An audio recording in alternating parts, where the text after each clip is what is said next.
No Time to Play Today, Audio Essay 1, Sushi. Even when I'm in Kyoto, I dream of Kyoto. Basho. Scott here, one of your hosts of the No Time to Play Today podcast.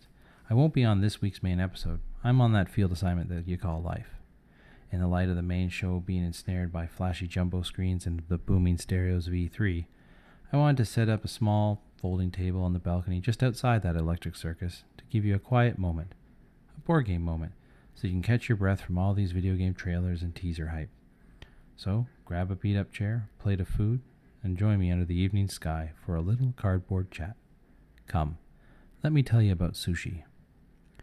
Let's start with a little confession. Sushi is a food dear to my heart.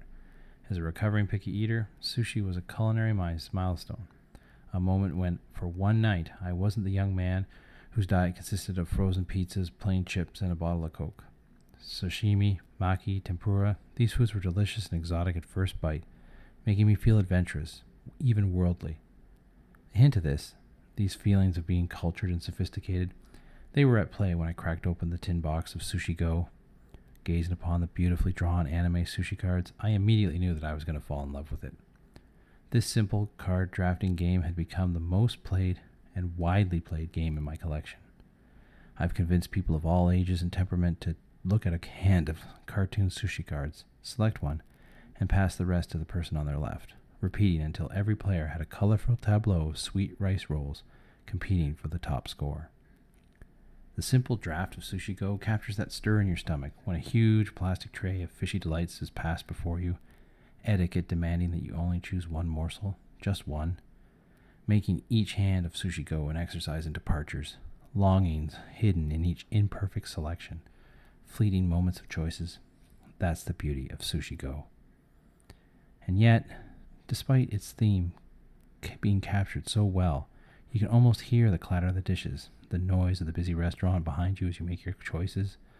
But the picture feels incomplete. A key element just outside the picture's frame is missing.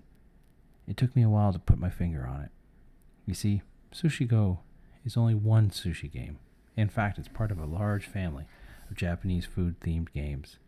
Although I would argue Sushi Go is by far the best of the lot, beating out Sushi Draft or Sushi Dice or all those iPad games, it still shares a common viewpoint with its raw food compatriots. They're all from the perspective of the sushi consumer, a rapid completion of bento boxes for points. The thing is, there's more to sushi, or rather there's more to the idea of sushi than the quick all-you-can-eat style cuisine that we're used to. The art of sushi has a long history, dating back to its mysterious origins in Indonesia, its rise as the food of choice for Japanese workers as they erected the wooden masterpiece of Ito, to its expansion across the seas to become a global food. There are other ways to love sushi that moves away from this cluster of mechanics that are present in all card, dice, and video games about the matter.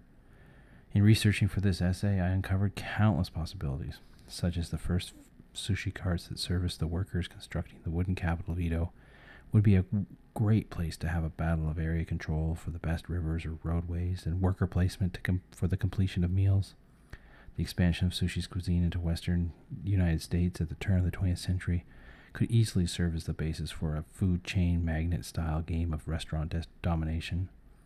Finally, the ecological impact of global sushi on our oceans could serve as a backdrop for a political or auction game like the likes of CO2. What would these games look like? I don't know. My swim in the world of sushi has been enlightening but shallow. Deeper waters lay out there that for those interested in challenging the conventional. What I'd like to stress is I think there's a lot more to this theme than simply rapidly completing combos. I mean, the sushi games that we have don't even touch the quality of the fish, which is like a pillar around the myth of the food. I guess I'm speaking to the slow, deliberate action that has convinced many that sushi is an art form. In board game design, there's been a debate between whether mechanics or theme should be the main consideration when making a game. I would argue that you don't need to choose one over the other, but instead just dig deep into a single theme and find the part of the story that matches the game you're making, rather than simply telling the same stories over and over again. Can it be done? I believe so. Perhaps I'll figure it out one day, or maybe you will, dear listener. But until then, I'm going to continue passing that sushi tray around, dreaming of sushi.